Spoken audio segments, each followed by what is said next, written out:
Hello everyone, my name is Daniela Roelveld and welcome to my channel. This is my first longer video. I've got a couple shorter ones, so please bear with me.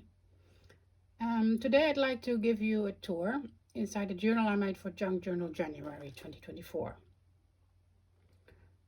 This book was actually an existing signature bound in a bigger journal, but it became too thick quickly, so I took it out and used this as a standalone booklet.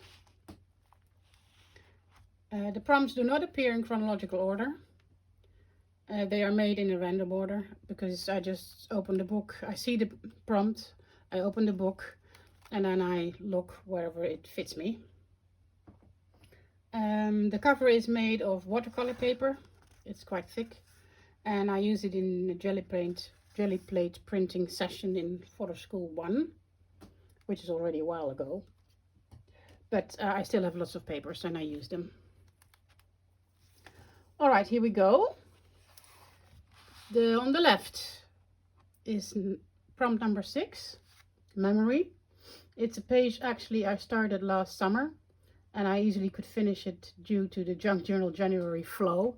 I got quite into it and then I just splashed around and I used fabric and ink drops and wrapping paper, and then I finished it. This is not part of the challenge. This is number 4 on the left, 14 I should say, sorry. It's pattern, it's clearly not finished. What I did is putting patches of paint in similar colors as the existing opposite page, and I started filling in the patches with patterns. These are quite common patterns, you'll find them everywhere, but I like them. The eye is made of leftover collage bits from making a color wheel with Erin Ware. You'll see later on in the journal. And this is where I actually started. Number 1, resolutions with Meg Journals. And my resolution is I finish what matters and let go of what doesn't. I have a tendency sometimes to not finish things, and I really want to do that. So it needs focus and finishing. On the opposite page, number 2, it's a quote with Pixie K Designs. It was also an existing page. I collaged here bits of paper palette of the colors that I really liked. And then later on I added the quote. I added this kind of paper and a bit of tape. And it's in Dutch, my language. It says, fear is the most common obstacle for finding your element. How many times fear has kept you from doing something that you really wanted to do? Ken Robinson. Number 9 on the left, foliage.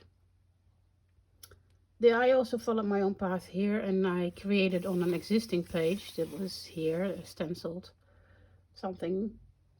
And then I added some slow drawing elements with Amy Miracle. Maybe you know her. I'll put a link to her website below. On the right, number 3 is a throwback. And it's a throwback to 1967 somewhere, when I was about 2 years old and I was helping out my grandparents and my parents in the garden. Well, of course I didn't do much, but I remember sort of being there in the big garden in the summer heat. And this is a piece of a napkin I cut out, a piece of fabric on an old photograph, vintage photograph. Number 4, tuck spot. This is actually where I put the sheet with the prompts. As you see, I did not do all the prompts. It's just impossible for me to do that. But I did most of them. Excuse my yellow hands, actually. It's from turmeric. I made some new turmeric tea. On the right hand side, number 8, neutral, is with Marguerite Miller. The background photo is an old photo of Amsterdam, the city I live in. I have a piece of a doily here. This is a cabinet card printable that I sell in my Etsy store. This is grungy paper that I also have a printable of in my Etsy shop. And some vintage ephemera. Number 10, layered. Also follow my own creativity here. And I put a stencil on a tea bag. This is a piece of fabric. And then this is a slope drawing pattern with Amy Miracle again. And a tag, obviously. And this is a very nice printable. I have to look it up. I forgot who it was from. I purchased it myself, and I use it also on the other side here, which is number 12, which is called Torn Edges. And I used a few of my scraps from Photo School 1.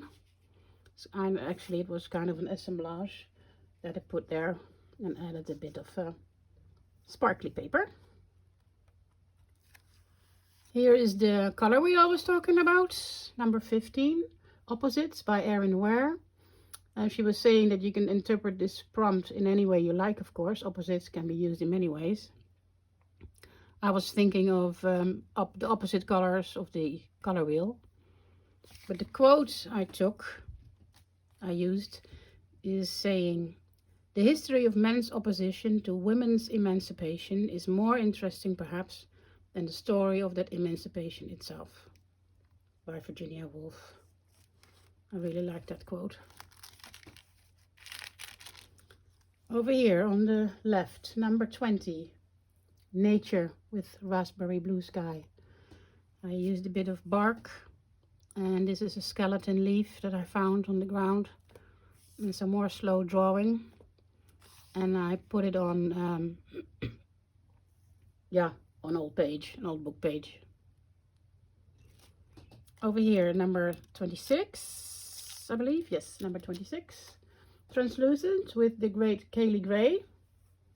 And it was about translucent layers. And the quote I used here is, "The most regretful people on earth are those who felt the call to creative work, who felt their own creative power restive and uprising, and gave it to neither power nor time." By Mary Oliver. I think that's so true. And I think that's true for a lot of creatives like you and I. If I hadn't created in a few days, I get edgy and irritated and want to put something down. So this is and also a stencil on translucent paper. This is a bit of translucent fabric. I think the paper is even vellum, with some text paper behind it on gold. On the left, number 7, stitched with Shemi Dixon. I really like this one. I really liked putting together the fabric bits like an assemblage, and I'm using slow stitches. And I'm sure I'll put it closer where if you can see it now. See the stitches? It's really nice. And you put it on a pin, safety pin. I actually did the wrong way. It should have been there, because this is the sharp point here and you needed to put it through the paper over here. So I did it wrong, but next time I'll do it right. And I think you could easily make your own brooches like this. Isn't that fun? Just a few patches of fabric in nice colors, and you pin it on. Well, this was just a collection of tea bags, so I'll put something on top. I don't know what yet. This is a spread, double spread with double prompts, 28 and 29. 28 was grungy with Robin Marie Smith, and 29 is geometric. I don't remember who that was, but I did my own thing here. And I put a Tim Holtz paper doll on an old receipt, and I already put some paint on it. If you look closely, it looks like she has wings. That's why I put it there. I really like it. And of course the evident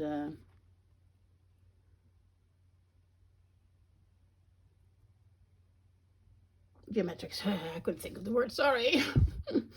English is not my own language. Yeah, this is a bit of collage piece that I made in Photo School 1 also with Amy Bishop. This is the last spread in the book that's for the challenge. It's number 13, Garden, and these are bits that remind me of a garden, not a particular garden. Let's put it here. This is fabric, silk fabric that I'm used with a costume. We went to Venice last year. This is another stencil, floral stencil, or botanical stencil I should say, on vellum, and it has a botanical slow drawing with Amy Markle, and the background is collaged with papers I had left over. And the quote is very nice. Adopt the pace of nature. Her secret is patience. Ralph Waldo Emerson. And isn't that true though?